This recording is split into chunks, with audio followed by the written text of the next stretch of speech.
કેશોદના અજાબ શેરગઢ ગામે શ્રી કેશવ કલીમલહારી બાપુની 43મી પુણ્યતિથિ સમસ્ત અજાબ શેરગઢ ગામ લોકો દ્વારા ધામધૂમથી ઉજવવામાં આવી હતી।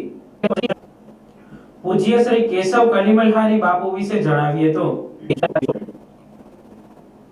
પૂજ્ય બાપુ આઝાદી પછી અહીં પધાર્યા હતા, જેમની કોઈ ચોક્કસ સાલ નથી। પૂજ્ય બાપુ આ પવિત્ર ધરતી પર પધાર્યા અને અલગ આરાધના ખાખરાની ઝૂંપડી બાંધીને પ્રારંભ કરેલ। બાદમાં લાકડાની ઝૂંપડી અને પછી પતરાની ઝૂંપડી બનાવી રહેતા હતા। પછી ભક્તોના આગ્રહને વશ થઈને 4 રૂમનું મકાન બનાવ્યું હતું। પૂજ્ય બાપુ મૌન સાધના કરતા હતા અને આ જગ્યા પર પધાર્યા પછી ક્યારેય જગ્યા છોડી નથી। તેઓ ક્યાંથી આવ્યા, પોતે કોણ છે, તેમનું નામ, તેમની ઉંમર વગેરે વિશે ક્યારેય કોઈને કોઈ કાંઈ જણાવેલ નથી। પૂજ્ય બાપુ એક મંત્રની આરાધના કરતા, શ્રી કેશવ કલીમલહારી રે ભજમન ગોવિંદ ગિરધારી રે। આ મંત્ર ઉપરથી પૂજ્ય બાપુનું નામ શ્રી કેશવ કલીમલહારી રાખેલ।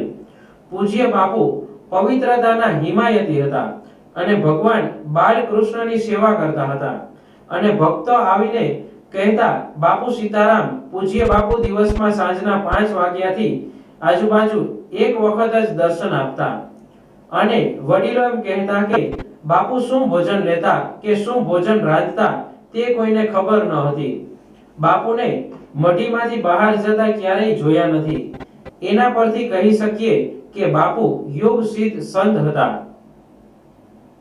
પૂજ્ય બાપુ 30/11/1982 ના રોજ સ્વધામ સિધાવ્યા ત્યારે સર્વે ભક્તોને ખૂબ જ દુઃખની લાગણીનો અહેસાસ થયો હતો।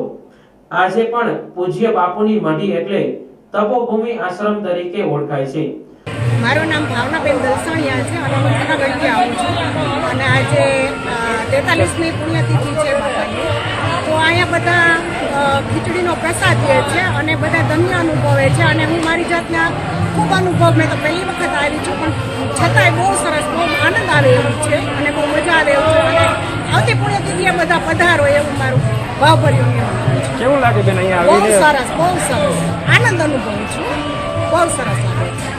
આશ્રમમાં બાપુના જે નિયમો હતા તે વધારેમાં વધારે જળવાય તેવા પ્રયત્ન કરવામાં આવે છે। આશ્રમમાં વર્ષના 12 યજ્ઞ એટલે કે દર મહિને એક યજ્ઞ કરવામાં આવે છે। યજ્ઞ દરમિયાન ઘણા ભક્તો દર્શન પ્રસાદનો લાભ લે છે। પૂજ્ય બાપુની પુણ્યતિથિ મહોત્સવ કારતક સુદ પૂનમના રોજ ઉજવાય છે, જેમાં હજારોની સંખ્યામાં લોકો સત્સંગ, દર્શનનો પ્રસાદનો લાભ લે છે। આ દિવસ એટલે અજાબ શેરગઢ માટે હોળી દિવાળી કરતા પણ વધુ મહત્વનો દિવસ છે। આ દિવસે અજાબ શેરગઢ ગામમાં કોઈના ઘરે ચૂલો સળગતો નથી। બંને સમસ્ત ગામ હાજર રહી ઉત્સાહપૂર્વક ભાગ લે છે। આ ઉત્સવને સફળ બનાવવા માટે યુવાનો ઉત્સાહભેર સેવા આપે છે।